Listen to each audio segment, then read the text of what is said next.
The golden age for Nike SB, in my eyes, really has to be from 2002 to 2004. And that's the silver box era. It's one of the best eras. It's one of my favorite eras. And the sneakers that came out in these silver boxes with these green labels are some of the most iconic, most valuable, sought after sneakers on the market today. And you got to ask, how did Nike break into skateboarding? How did they enter an industry that they didn't previously have any success in? And the answer is in the 90s, they tested the market and failed. They made some terrible skateboarding sneakers. One was called the Nike Chode. I kid you not, it was horrendous. And they failed. But what they didn't do was double down and continue to make bad silhouettes. They listened to the streets and they saw that people were skating in the dunk. And they basically took the dunk, which is a silhouette that had previously been working for them and selling really well for 10 plus years prior. And what they did was they just revamped it and kind of made it into a skateboarding sneaker because people were already skating in it. So they took the Nike Dunk Low and they made the Low Pro B, which simply put, they just fattened up the tongue, put fat laces on it, put suede because it's a better material to skate in instead of the traditional leathers that were used on most dunks. They made the collar a little fatter and they kind of called it a day. And in the late 90s, early 2000s, they had some success with that. People were buying it. It was a cheaper sneaker. I think it was like $60. And the next move that they made really was the best move and their real introduction into their success with the skateboarding line, which they had this genius idea to round up the most influential, the best skaters at the time. And they basically said, make your own dunks. And that's what they did. So what we got from that was the orange box series because they came out in the orange boxes. And what we got was the Danny Supa, the Richard Mulder, the Gino Iannucci, and the Paul Brown.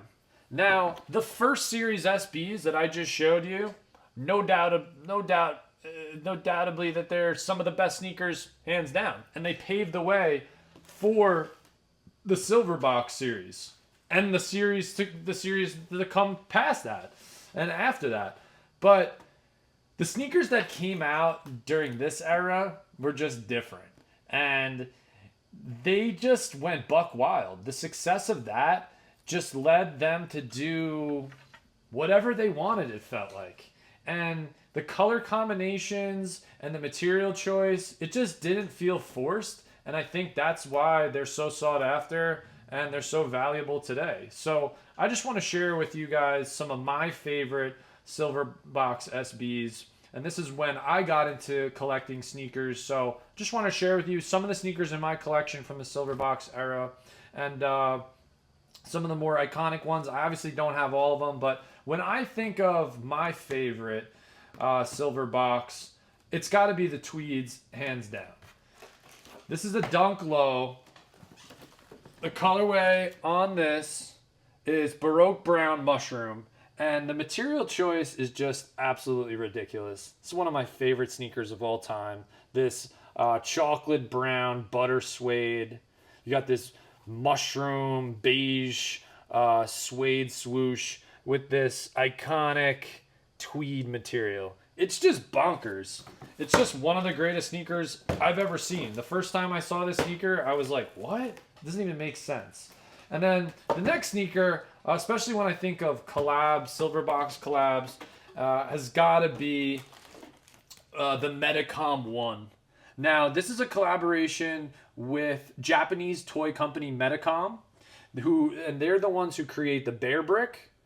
And this was the first collab of, I think, 4 or 5 now collabs that they have.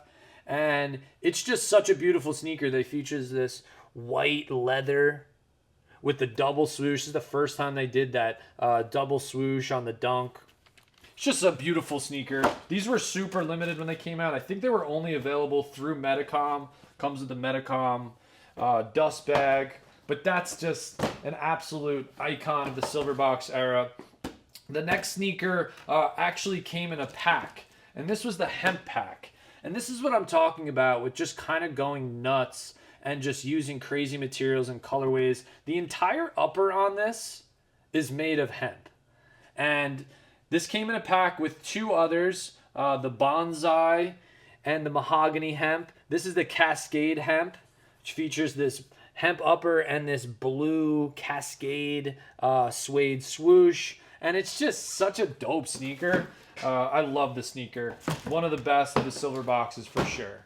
The next one, this was actually one of my first Dunk High SBs. The maple brown, just a killer Dunk High colorway.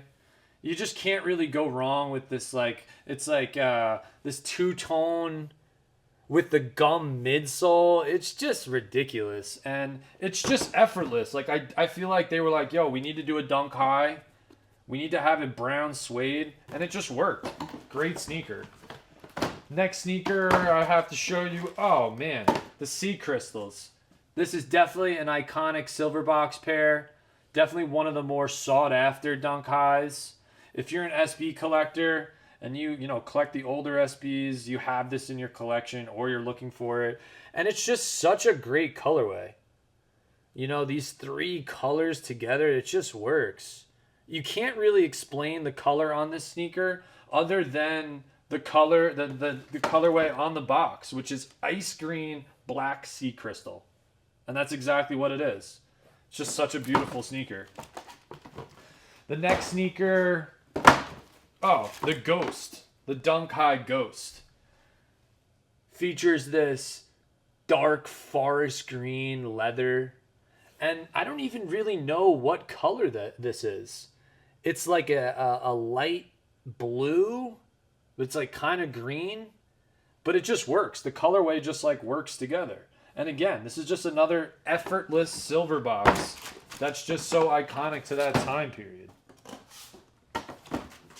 And then this has to be one of my favorite Dunk Highs of all time. Not just the silver box, but this is the Iron Dunk High. Colorway is Sport Royal Iron. And this is just the materials that they were using at the time. It just wasn't really happening. No one was really using this butter suede. And people were really skating in this with the gum sole. It's just ridiculous. It really is. And it really makes me excited every time I look at some of these sneakers. It's super nostalgic for me. And what they did during this time period, this is a replacement box because I bought this sneaker. It came without a box because this is actually a promotional sample of a silhouette that they tried called the EQ.